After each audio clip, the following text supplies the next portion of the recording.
Paul Skenes got a standing ovation, and it wasn't in Pittsburgh.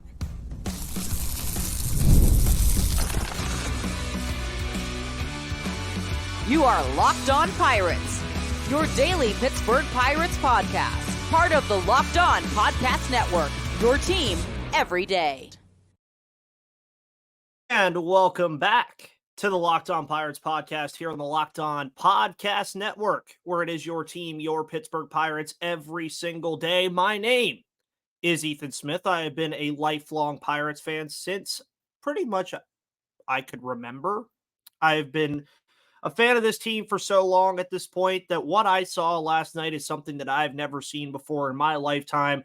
Don't know about everybody else, but we're going to talk about it here on today's episode of Locked On Pirates. Before we do, though, today's episode is brought to you by eBay Motors. Make sure that you go find the parts you need for your MVP and win every time with parts that fit your ride. Folks, the Pittsburgh Pirates faced off with the St. Louis Cardinals yesterday, and obviously you guys hopefully watched that show yesterday with the wonderful JD Haffron of Locked On Cardinals, one of the only Cardinals fans that I really tolerate. I will say he's a great guy. Make sure you go check out his show as well. But what a game it was. And we'll talk a lot about this game throughout the entirety of the episode from different standpoints. But if you also watch Locked On Sports Today before you watch this show or after you watch this show, you'll see my YouTube short that I had on Paul Skenes and everything that we saw last night. And folks, he's been here for a month. Now, as I've said, it feels a lot longer than a month. If you also want to, I have a piece about pretty much everything we're about to talk about right now over at Steel City Pirates. I'll put it in the description of the show today. But he's been here a month, folks. And it really and truly feels like Paul Skenes has just changed the direction of this franchise in a month's time. And he's that kind of player. He just is. He's that kind of guy. He has that kind of aura. You know, the word aura is being thrown around throughout all the streams of media nowadays. That's just what Paul Skenes is. He is a guy that every time he goes on the mound, it does not matter what team you root for. It does not matter what college team you rooted for when he was there at LSU. He's a guy that you lock in, you watch the game, and you flat out pay attention. And to the casual baseball fan or somebody that's never watched a baseball game before, they might have thought that game would have been boring last night. I'm here to tell you it's one of the best games I watched all season. Not only from Paul Skenes, and I'm going to give him his flowers, I'm going to give Miles Mikolas his flowers. He pitched a hell of a game yesterday against the Pittsburgh Pirates. Now, if we remember, a couple years ago, he had a no-hitter going against the Pittsburgh Pirates, and Cal Mitchell broke it up. He had a no-hitter going in this one through 6 innings. Brian Reynolds breaks it up, and that was the only hit that the Pirates saw against Mikolas. So shout out to him. But then that takes me back to the topic at hand, which is Paul Skenes. And Paul Skenes, folks, I like to remind everybody of this because it's just insane to think about every time I say it. At this time last year, Paul Skenes was pitching collegiately at Louisiana State University for head coach Wes Johnson. Now, he's pitching in games against a guy like Miles Mikolas, who at home, mind you, he is in St. Louis, and Miles Mikolas is throwing a no-hitter against him. So what does Paul Skenes do? What is Paul Skenes' answer to that? 6 1/3 innings, 5 hits, and 8 strikeouts with no earned runs. And what I found more impressive in this game specifically, and I know that this doesn't just go to Skenes because Chapman came in and helped him out a little bit, and then there was some stuff that happened later in the game as well. The Cardinals were 0 for 7 with runners in scoring position and left 8 on base on the day.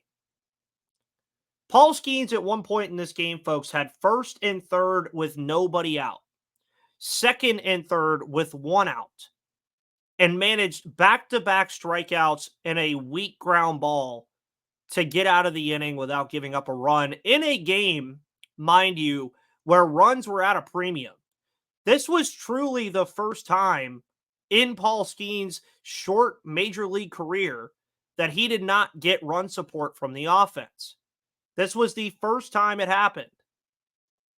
And I discuss all of this because yesterday, again, we saw the model, or one of the models, but a very good model, especially pitching, that you would like to see the Pirates be able to utilize more often than not. You saw Skenes go 6 1/3. It was the longest outing of his career. They let him pitch a little bit more than some people expected. He threw 103 on the day, ended it with a Nolan Arenado double, but that was it. They were done. They wiped their hands clean of it. Chapman comes in, perfect outing. 2/3 innings, no hits, no strikeouts, no earned runs, nothing. Holderman comes in and gives up 2 hits, no earned runs. David Bednar, of course, gave up the solo shot to Nolan Gorman. That's fine. That's what made a certain thing in the game that I'm going to talk about shortly a lot more important. But this is the blueprint pitching-wise that you want to see from this team. You want to see your starter go 6 to 7 innings and hand it off to that trio that we spoke all offseason about. Aroldis Chapman, Colin Holderman, and David Bednar. But Skenes hasn't just affected this team as far as pitching is concerned. In that piece I wrote about on Steel City Pirates, the first big talking point that I had was that the Pirates' record suggests good things since he debuted. Because as of before yesterday, the Pirates were 4-1 in the 5 games that Skenes had pitched. And the one game they lost was a game they should have won with a 4-run lead against the San Francisco Giants at home, but it's okay. That now moves to 5-1. Now, is that going to happen? Is that going to stay consistent? Probably not. You're going to have some of those games where the bullpen comes in and blows it up. It happens. But overall, prior to yesterday's game, the Pirates were 14-12 since Paul Skenes had debuted against the Chicago Cubs a month ago. They are now 15-12. And in this piece that I wrote, I was really trying to show the impact that he's had on this team from a record standpoint first, because I wanted it to be understandable as to why it's a good thing. 14-12 is not flashy. That means you were middle of the road. That means you were right where you need to be, pretty much, to be in contention come the trade deadline and all of that. It's not flashy. Excuse me. It's not sexy. But that's a 53.85% winning percentage. Obviously, that changes with the win last night. And at the time I wrote that, there was 97 games left. Now there's 96. If they were to stay on that exact pace, 14-12, since Skenes has debuted, if they were to stay on that exact pace, they would have a record of 52-45 in their remaining 97 games. They already won one of them yesterday. Guess how many wins the Pirates would have at that point? 83. And when you look at the state of the NL Central and the National League as a whole, 83 wins might get you into the playoffs. And that's assuming that the Pirates just stay on that pace consistently. Maybe they have a better series or a better stretch of games like they're doing right now, and that raises that number. I said 84 wins at the beginning of the season because I assumed that Paul Skenes was going to be here at some point. Did I expect it to be as early as it was? No. But I'm thankful that they did, because he has left an impact on this team now and thrown around a word that a lot of you have thrown around, because he just brings it with him because of the type of player he is, and that's urgency. The Pirates are going to get urgent at some point. I mean, folks, with the win last night, they moved from last place in the NL Central and a game back of the wild card to second place in the NL Central and tied for the final wild card. That's going to give a team a sense of urgency if it's June or not. And they're going to be there come July. And you're going to see this team probably go out and patch some things up. But when you look around, too, about how he's impacted this team, it's not even just the record.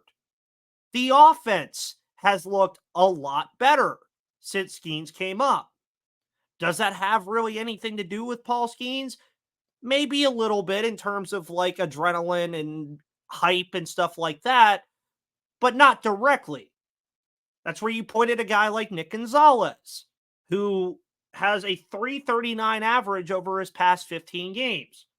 And you look at an offense that ranks 16th in slugging, 16th in OPS, 3rd in BABIP, 17th in total bases. Now, folks, if you would have looked at those a month ago, the Pirates were in the bottom 10 of the league. Easy. And especially having a guy like Paul Skenes, having a guy like Jared Jones, having a guy like Mitch Keller, and even Bailey Falter for a certain degree is going to help that middle relief more than you think.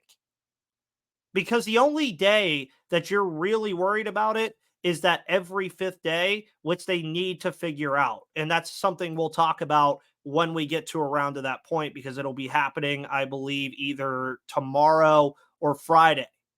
They cannot throw bullpen games right now. Not with the state of that bullpen and how it's constructed. But having Skenes, having Jones, Keller, and Falter be able to go 6 innings or 5 innings is going to help that middle relief more than you think. And Paul Skenes getting a standing ovation in St. Louis, folks, that's never happened for a Pirates player. Ever. Name me one time it has, and I will eat my words. But when you look at that and you say, wait, he wasn't in Pittsburgh when that happened? That's how good he is. It's hard to say in a sport where 9 guys are in the lineup and 7 guys are in the bullpen and you have 4 guys on the bench and 5 guys throwing every day and starting. It's hard to say that one guy can change everything. But folks, Paul Skenes has changed everything about this team. The window of opportunity has changed. The trajectory has changed. The feelings on this team have not fully changed, but they're getting there. And this is a team, folks, that I can confidently tell you, if Skenes, Jones, Keller, and Falter stay healthy and the offense can just be average, this is a team that will be in the wild card race through the thick of it. And Paul Skenes is a large part of that. And although it was a fun way to win yesterday and they found a way to win, the story is, and the story will remain, Paul Skenes. We're going to talk about how the Pirates found a way to win on Tuesday night, why it's important, and winning games like that is big because it can change the tide of your fortunes very quickly. We're going to talk about that in just a moment.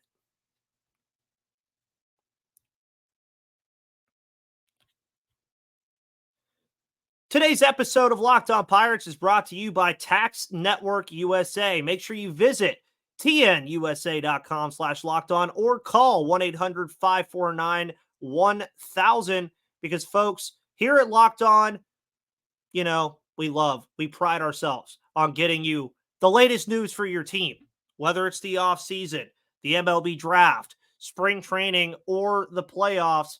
It's year-round. You know what else is year-round? Collection season. Just because tax season is over doesn't mean the IRS will stop coming after people for unfiled taxes. The IRS can garnish your wages levy your bank accounts, and even seize your property. So don't let the IRS target you. Let the licensed professionals and tax experts at Tax Network USA go to bat for you. With over 14 years of experience and an A-plus rating by the Better Business Bureau, Tax Network USA has saved their clients over $1 billion in tax debt. Whether you owe taxes, have complicated matters that require tax planning, or finally hit that parlay this season and need help correctly filing, call 1-800-549-1000 or visit tnusa.com/locked-on. And you can see the link in this episode description below to make sure that you're all good with the IRS.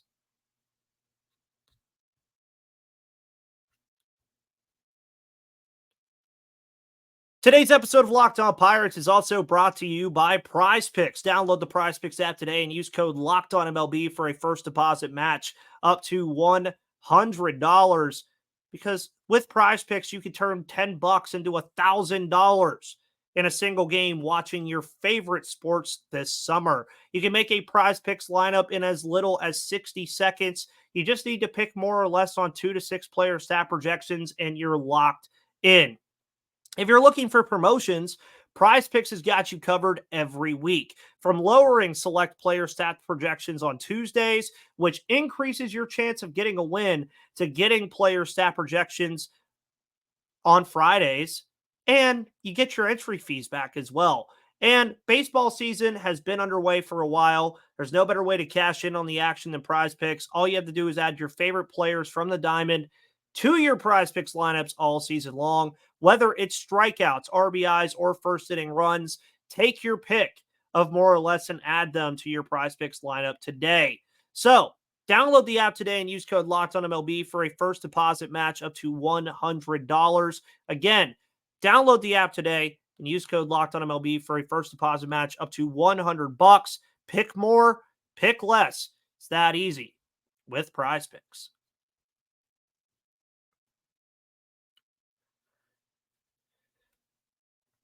And thank you for tuning in to the Locked On Pirates podcast here on the Locked On Podcast Network, where it is your team, your Pittsburgh Pirates every day. You can also see me on the Locked On Sports Today podcast. I was on there today. My YouTube short that was on YouTube was on there today. So make sure you go check out everything there and check out the 24/7 streaming channel of Locked On Sports Today 24/7, covering all the sports news that you need 24/7 from the local hosts of Locked On. It's on YouTube and Amazon Fire TV. The Pittsburgh Pirates, excuse me, won their 32nd game of the season last night against the St. Louis Cardinals. Again, Paul Skenes was the story. Looked phenomenal again, 1 month to the day of his Major League Baseball debut. And it was a dogfight at Busch Stadium yesterday. I mean, this was a game that you look at and you go back on and say, the Pirates kind of stole that one. And in some ways they did. And in some ways they deserved to win that game because they found a way to create opportunities late in the game. So you start at the 7th inning of this one, and that's when the no-hitter was broken up by Brian Reynolds. He gets the leadoff triple. And nobody out, by the way. Pirates can't score him. Very next inning, Nick Gonzalez, leadoff double. Nobody out. Can't score him. Okay, so runs are at a premium here. They load the bases finally in the 9th inning. Connor Joe hits a ball 106 miles per hour to Mason Wynn. And when I tell you Mason Wynn, folks, I'm going to give him some credit. He made a hell of a play at shortstop. You cannot make that much better of a play. But Jack Sawinski, who got on base earlier in the inning, slid into home a little bit hard, forced the ball out of Pages' hand, couldn't make the play. Pirates go up 1-0 and don't record an out. So you're hoping for that big inning here. One of the biggest moments of this game was probably one of the simplest plays you will ever see in a baseball game. Ryan Helsley, mind you, is a very, very good closing pitcher. Don't get me wrong at all. Very good, very solid closing pitcher. He had O'Neal Cruz down 1-2 with the bases loaded. What did O'Neal Cruz respond with? A fly ball to left field to make it 2-0. That's all the Pirates got out of that inning. You would have liked them to see more. Why was that the most important part of the game? Because on the first pitch that David Bednar threw on the outing on the night for him was a homer. Right over the wall by Nolan Gorman. If O'Neal Cruz doesn't fight back from a 1-2 count from Ryan Helsley to just poke that ball to left field and score I don't even remember who was on third. I'm sorry.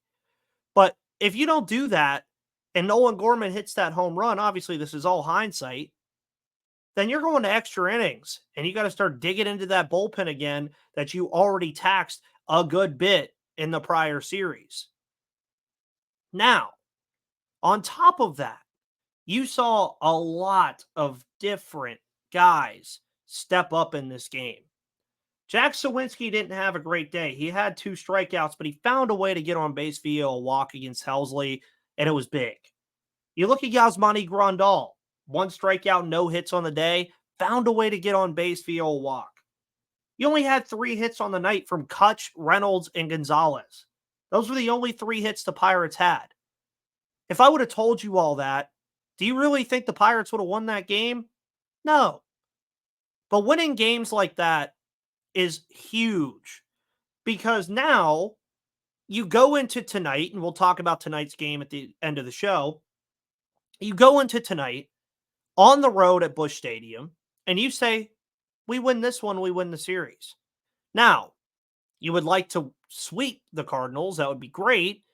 But if they win tonight, folks, they did exactly what they needed to do going into St. Louis. You walk out of St. Louis now and head to Denver, Colorado later in the week, doing exactly what you wanted to do, getting 2 out of 3 against the Cardinals. Now, I'm stepping over here a little bit because they haven't done that yet. But what's important about what they did yesterday and finding a way to win, especially in the way they did with only 3 hits on the night, that's big. Because those are the games that at the end of April and early May before Skenes arrived, those were the games the Pirates were losing. Those were games that the Pirates didn't have an answer. They couldn't score guys in scoring position to save their life. They couldn't even get the routine sacrifice flies. Now they're doing it. And you find ways to win games like this, folks, and it changes the tide. Because I know 32-34 doesn't sound a lot different than 31-35, but the Pirates have given themselves a shot to go 500 or get back to 500 at some point this week. That's big, especially with where they are in the NL Central and where they are in the National League period. And they've found ways now to win games in different ways. They can have their big offensive outburst days, and they'll win those games. We saw that a little bit against the Dodgers. We saw that a little bit against the Twins. Not really, but they were hitting the ball well. But they can also pitch you to death. And that's what they did yesterday. Skenes went 6 1/3. And as I talked about earlier, you got that top 3 of Chapman, Holderman, and Bednar in the game, and they shut the door. I know Bednar, again, gave up the home run, but he still found a way to shut the door with guys on first and second and 1 or 2 outs. That's what you want to see from this team. You want to see them kind of become a Swiss Army knife. You want to see them be able to win games in multiple ways and win games that they're not supposed to win. That's what they did last night. That was a game last night the Pirates truly and honestly probably shouldn't have won. Cardinals were making great plays everywhere. Pirates had to do the same thing to make sure that they were staying in the game near the end of it. That's what they did. And when the opportunity called in the 9th inning, much like it did in the 7th and the 8th, they said, we got to get something here because we can't afford to go to extra innings with this bullpen right now. And that's what they did. And that's what you want to see from this team. And if they can continue to find a way to win games like this, especially against divisional opponents, it only keeps going up, folks. That's all that happens. It only keeps going up. And we'll see if the Pittsburgh Pirates can find a way to win their third consecutive series win in a row, as Bailey Falter will face off against Sonny Gray. We'll discuss in just a moment.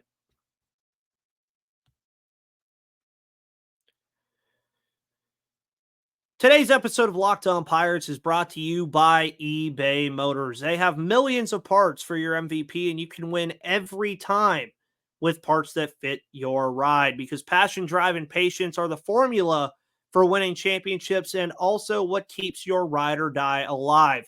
eBay Motors has everything you need to maintain your vehicle and level it up to peak performance. From superchargers, roof racks, exhaust kits, LED headlights, and more. Whether you're into speed, power, or style, eBay Motors has got you covered. With over 122 million parts for your number one ride or die, you'll always find exactly what you're looking for. And with eBay Guaranteed Fit, your part is guaranteed to fit your ride every time or your money back.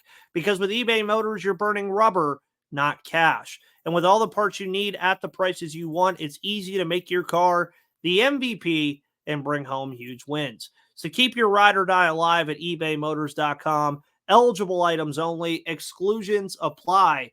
eBay Guaranteed Fit is only available to U.S. customers.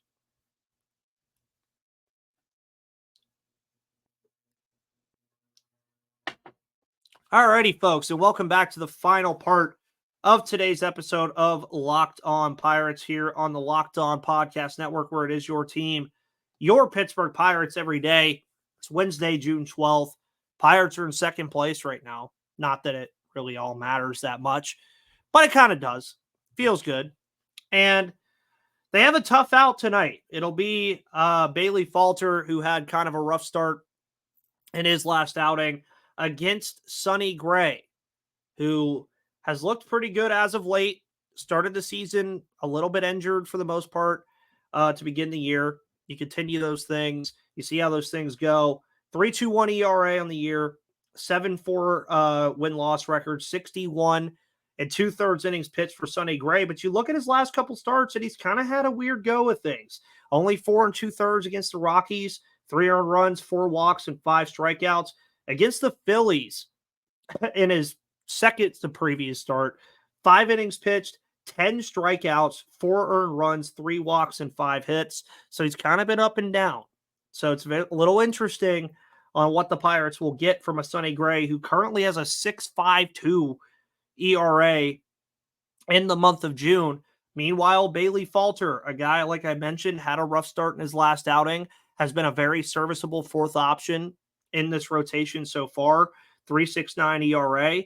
But you look at his last couple starts. He had a pretty bad start against the Dodgers on June 6th, gave up 5 earned runs on 8 hits in 4 innings, his only other previous start in June so far.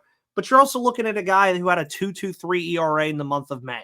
So you're hoping that you get that bounce back from Bailey Falter. You're hoping that Bailey Falter can come out and have some success against this St. Louis Cardinals lineup, who doesn't really have anybody that's really beat up Bailey Falter before. Arenado's 333 with a homer against them. But outside of that, Goldschmidt's 4 at-bats, only has 2 hits, so 500 average, so he's 2 for 4 against them. Pretty good. Mason Wynn, never hit him. Nolan Gorman, never hit him. Freddie Fermin, never hit him. Brendan Donovan, never hit him.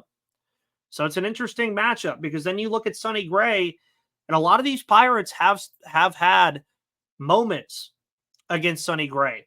Yasmani Grandal has seen him 19 times and has an 830 OPS with 4 RBIs. Kutch, 573 OPS with 2 RBIs and 10 at-bats. Reynolds, who I would watch very deeply tonight, 286 average, 1.072 OPS in 14 at-bats against him. And even Michael A. Taylor has hit pretty good against Sonny Gray. But I think the story remains the same. If Bailey Falter can get a very solid outing and you can hand it off to the late-end bullpen and let them do their job with a lead, then I think the Pirates have a pretty good chance to do it. And honestly, I think that they're just a better team than St. Louis. I know that might sound really crazy to come out of me, and I might be overstepping a little bit. I just truthfully believe pitching wise, they have the advantage, and their offense is just not getting what you would expect out of it. I spoke about that yesterday with JD Haffron, that they're not getting the production they would like out of Arenado and Goldschmidt. And if they don't, that's going to be spelling trouble for the Cardinals, especially against the Pirates. Meanwhile, for the Pirates, you can't win every game with 2 runs. The offense needs to do something. It'll be a tough game against a guy like Sonny Gray, who can have his best stuff at any really given time, was a big offseason signing by them. And we'll see what happens tonight at Busch Stadium as the Pittsburgh Pirates face off with the St. Louis Cardinals. Folks, the Pirates look for their 3rd straight series win tonight at 7:45. We'll be talking about that on tomorrow's show, as well as everything else going on in the world of the Pittsburgh Pirates. Follow me on Twitter at MVP_Ethan or at Locked On Pirates for all of your news, analysis, opinions, and reactions to everything going on in the world of the Pittsburgh Pirates. You can find this show on Spotify or any of your audio platforms, as well as YouTube. Hit the notification bell and subscribe so you know when these episodes are coming your way every Monday through Friday. Have a wonderful rest of your Wednesday. See you tomorrow. But until then, have a great day.